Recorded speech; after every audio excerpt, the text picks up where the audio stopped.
मेरी फ़्लाइट थी न्यू दिल्ली से ट्रिएस्टे। एयरपोर्ट पे बैग खोलना और रीअरेंज करना चीज़ें, इतनी भीड़ होती है। 150 यूरोज़ पे करने पड़े। मेरा बैग खो गया है तो मुझे रात में नींद नहीं आई सही से। मैं भाग भाग के इमिग्रेशन कराया मैंने। मुझे 250 पे करने पड़ते हैं, अप्रॉक्स 10,000 एक्स्ट्रा।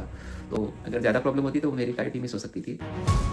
तो दोस्तों, मैं अपना एक एक्सपीरियंस शेयर करता हूँ रिसेंट। तो जब मैं इंडिया से आ रहा था तो मेरी फ़्लाइट थी न्यू दिल्ली से ट्रिएस्टे। तो पहले मुझे न्यू दिल्ली से रोम आना था और रोम से ट्रिएस्टे। तो मैंने ईटा एयरवेज़ की फ़्लाइट बुक करी हुई थी। तो ईटा एयरवेज़ में ये था कि आप 23 kgs का चेक इन बैग और एक हैंड बैग जो कि 7 kg का होना चाहिए और एक personal compartment type bag, like पिट्ठू बैग अपना, वो आप ले सकते हो। जो उसका भी वेट 3 किलो से ज़्यादा नहीं होना चाहिए। तो इतना लिमिट तो होती ही है फ़्लाइट्स में।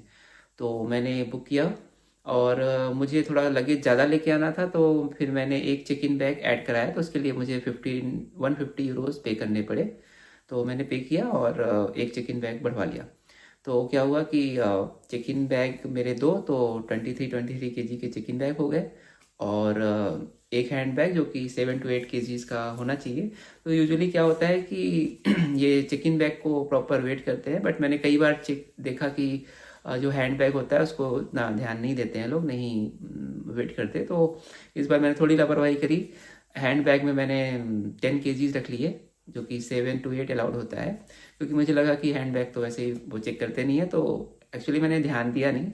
इनिशियली मेरे माइंड में था कि मैं सारा वेट करके रखूँगा, तो चेक इन तो मैंने वेट कर लिया, हैंड बैग में वेट करना भूल गया। तो क्या हुआ कि उसमें अप्रॉक्स 10 kg का वेट था। तो जब मैं पहुंचा तो चेक इन का तो ठीक है, उन्होंने ने देखा। फिर हैंड बैग का उन्होंने वेट किया प्रॉपर, तो 10 kg आ रहा था। तो अलाउड होता है 7 to 8। तो थोड़ी प्रॉब्लम हुई। उन्होंने बोला कि आप नहीं ले जा सकते हो, या आपको एक्स्ट्रा पे करना पड़ेगा। और अगर आप नीचे से, मैंने 150 पे किया है और पे करके एक चेक इन बैग ऐड करा लिया, वो कि मैंने ऑनलाइन कर लिया था पहले से, तो उसका सही था। बट अगर उसी को मैं एयरपोर्ट पे करता तो 150 की जगह मुझे 250 पे करने पड़ते हैं, अप्रॉक्स 10,000 एक्स्ट्रा। तो एयरपोर्ट पे अगर आप पे कर रहे हो तो काफ़ी कॉस्टली हो जाता है। तो मेरे पास 2 kg एक्स्ट्रा थे, तो उन्होंने कहा या तो आप कहीं और अरेंज कर लो। तो मैंने क्या किया कि 1 kg करके अपने चिकन बैग में उसको डाल दिया, कपड़े ही थे। और उन्होंने कहा ठीक है, वो 23 kg अलाउड होता है, बट हम देख लेंगे, उस रेंज में हम कर देंगे उसको। तो इस तरह एडजस्ट तो हो गया। बट एयरपोर्ट पे बैग खोलना और रीअरेंज करना चीज़ें, इतनी भीड़ होती है, तो काफ़ी हेक्टिक हो गया मेरे लिए। वो मैंने सोचा नहीं था कि ऐसा होगा, बट हो गया। तो किसी तरह मैंने किया और मुझे काफ़ी लेट हो गया उस चीज़ में। और मैं भाग भाग के इमिग्रेशन कराया मैंने और अपने फ़्लाइट के पास पहुंचा। तो मैं लास्ट बंदा था जो बोर्डिंग कर रहा था। तो अगर ज़्यादा प्रॉब्लम होती तो मेरी फ़्लाइट भी मिस हो सकती थी। तो आ, आपके लिए ऐसा है कि आप ध्यान रखो, लापरवाही मत करो मेरी मेरी तरह। क्योंकि मैंने ध्यान तो दिया चेक इन का, बट हैंड बैग का मैं वेट करना भूल गया और एंड मोमेंट में वो 2 किलो एक्स्ट्रा हो गया। उसकी वजह से मुझे इतनी प्रॉब्लम हुई। और प्रॉब्लम यहाँ ख़त्म नहीं हुई मेरी। फिर मेरी फ़्लाइट थी दिल्ली टू रोम। वहाँ पहुँचा मैं और मैंने एक और गड़बड़ करी थी। यूजुअली लोग ट्राई करते हैं कि जो ले ओवर होता है वो मिनिमम 1.5 आवर का हो, उससे ज़्यादा हो तो बेटर है। मैंने क्या किया था, 1 आवर का ले ओवर का फ़्लाइट बुक कर लिया था। तो रोम में जो फ़्लाइट चेंज करने का टाइम मेरे पास सिर्फ 1 घंटे का था। और क्या हुआ, उस दिन मेरा बैड लक चल रहा था और मेरी जो पहली फ़्लाइट थी वो 15 मिनट लेट हो गई। तो मेरे पास 45 मिनट्स बचे फ़्लाइट चेंज करने के लिए। तो मैं भाग भाग के, क्योंकि वहाँ पे आप रोम पहुँचे तो आपको फिर से प्रॉपर बाहर निकल के, क्योंकि इंटरनेशनल टू डोमेस्टिक फ़्लाइट मुझे लेनी थी। तो रोम पे फिर से उन्होंने मेरा पासपोर्ट वगैरह चेक किया, सब कुछ हुआ। तो उसमें भी लंबी लाइन होती है। फिर मैं भाग भाग पहुँचा और वहाँ पे भी मैं लास्ट बंदा था जो बोर्डिंग कर रहा था फ़्लाइट में। वो लोग वेट कर रहे थे मेरा एक्चुअली। तो मैंने फ़्लाइट पकड़ी और ट्रिएस्टे पहुँचा। अभी भी मेरी प्रॉब्लम नहीं ख़त्म हुई। मैं ट्रिएस्टे पहुँचा तो मैं बाहर निकला और बैगेज कलेक्शन काउंटर पे मैं गया तो मेरा बैग गायब था। क्योंकि चेक इन बैग जमा हो जाता है और आपका हैंड बैग और जो पर्सनल आइटम होता है वो आपके पास होता है। तो मेरा बैग गायब था यहाँ से। तो मेरी हालत ख़राब हो गई, क्योंकि मैंने एक एक्स्ट्रा पे करके एक बैग और ऐड कराया था। तो 23 kg के मेरे पास 2 चेक इन बैगेज थे और मुझे दोनों नहीं मिल रहे थे। तो मैं परेशान हुआ थोड़ा। उसके बाद मैंने कंप्लेन करी लॉस्ट एंड फाउंड का काउंटर होता है वहाँ पे, हर एयरपोर्ट पे, तो आप वहाँ जाके कंप्लेन करो।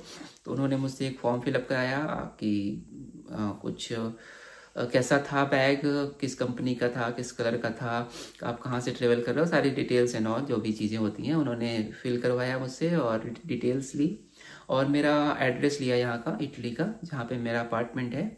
उन्होंने बोला कि विद इन 2 to 3 days आपका जो बैगेज है आपके घर हम पार्सल कर देंगे, क्योंकि ये उनकी जिम्मेदारी होती है। चेक इन की हमारी जिम्मेदारी नहीं है, क्योंकि हमने उनको हैंड ओवर किया और उनकी जिम्मेदारी है कि हम जहाँ पहुँचे वो हमें पहुँचाएँ। तो मुझे एयरपोर्ट पे तो नहीं मिला, बट कंप्लेन करने के बाद उन्होंने बोला तो पहुँचा देंगे, बट कहीं ना कहीं दिमाग में होता है ना कि मेरा बैग खो गया है। तो मुझे रात में नींद नहीं आई सही से कि मेरा बैग कब आएगा। तो अगले दिन मुझे सुबह फ़ोन आता है कि आपका बैग मिल गया है। वो रोम से जो ट्रिएस्टी की फ़्लाइट थी, वो 1 घंटे का जो लेओवर था जिसमें मुझे 45 मिनट ही मिल पाया, उसमें उनको भी दिक्कत हुई और वो भी जो इस प्लेन से उस प्लेन में वो ट्रांसफ़र नहीं कर पाए। इसलिए जब अगली फ़्लाइट रोम से ट्रिएस्टी आई उसमें उन्होंने मेरा सामान भेजा और उसके बाद अगले दिन एक ड्राइवर आया और वो मेरा सामान मेरे अपार्टमेंट तक पहुंचा के ही चला गया। तब मुझे तसल्ली हुई। तो सेकंड चीज़ ये है कि अगर आपके साथ भी ऐसा हो तो आप घबराइए मत, आप लॉस्ट एंड फाउंड काउंटर पे जाइए और अपना कंप्लेन करिए और आराम से घर आइए। अगर आपके इन केस आपका बैग खोता भी है तो आपको आप कंप्लेन करके आप उनसे रिफ़ंड ले सकते हो जितने का आपका सामान था, और according to the weight and all things. मेरा एक फ्रेंड है, उसका क्या था, कुछ शायद टूट गया था, शैम्पू की बोतल लाइक थिंग्स, और थोड़ा सामान डैमेज हो गया था, तो उसने भी क्लेम किया था और उसको रिफंड में कुछ पैसे मिले थे। तो ये भी रूल होता है, हर एयरलाइन का अपना अपना रूल है, तो आप उसमें जाके चेक भी कर सकते हो। तो मेरा एक्सपीरियंस यही था कि आप सावधानी से कितना अलाउ है वो लेके चलो, और जो ले ओवर होता है फ्लाइट्स का उसको मिनिमम 1.5 आवर और मैक्स उससे ज़्यादा ही रखना चाहिए, नहीं तो कनेक्टिंग फ़्लाइट में प्रॉब्लम होगी, आपकी फ़्लाइट भी छूट सकती है। और तीसरी चीज़, एक चीज़ और एक्सपीरियंस मेरा है कि आप जब भी फ़्लाइट बुक करो और कनेक्टिंग फ़्लाइट हो तो दोनों फ़्लाइट सेम एयरलाइन की होनी चाहिए। लाइक अगर आपने एक एयर इंडिया की कर लिया और एक ईटा एयरवेज़ की कर लिया, तो जब पहली फ़्लाइट छोड़ेगी आपको और दूसरी फ़्लाइट आपको पकड़नी है, तो अगर इनमें मिसमैच हुआ और आपकी फ़्लाइट छूटी तो फिर वो जिम्मेदारी लेते नहीं हैं। और मेरा क्या था कि मेरी दोनों फ़्लाइट्स ईटा एयरवेज़ की थी, तो उनकी पूरी जिम्मेदारी थी कि वो पहुंचाएंगे सामान। तो आप जब भी कनेक्टिंग फ़्लाइट्स बुक करो तो सेम एयरलाइंस की होनी चाहिए, और ले ओवर देख के और वेट देख के आप ट्रेवल करना, क्योंकि ये जर्नी मेरी काफ़ी हेक्टिक थी। मतलब सुनने में तो नॉर्मल लगता है, बट मैंने जब फेस किया मुझे लगा मेरा वेट ज़्यादा हो गया है। मुझे एक्स्ट्रा पे करने की प्रॉब्लम नहीं थी, बट ये था कि फ़्लाइट छूट जाएगी तो क्या होगा, क्योंकि इंटरनेशनल फ़्लाइट थी, काफ़ी कॉस्टली थी, तो वो छूट जाती। फिर जीएसटी में भी मेरी फ़्लाइट छूटने की संभावना हो रही थी, और आने के बाद मेरा लगेज नहीं मिला। तो ये चीज़ें हुई, तो मुझे लगा कि मुझे शेयर करना चाहिए आपके साथ। तो ठीक है, होता है, सब चीज़ें मेमोरीज रहती हैं, बाद में सोच के हंसी भी आती है। तो ये रहा मेरा एक्सपीरियंस। तो मिलते हैं फिर हम नए ब्लॉग में कुछ नई चीज़ों के साथ। अभी के लिए बाय बाय।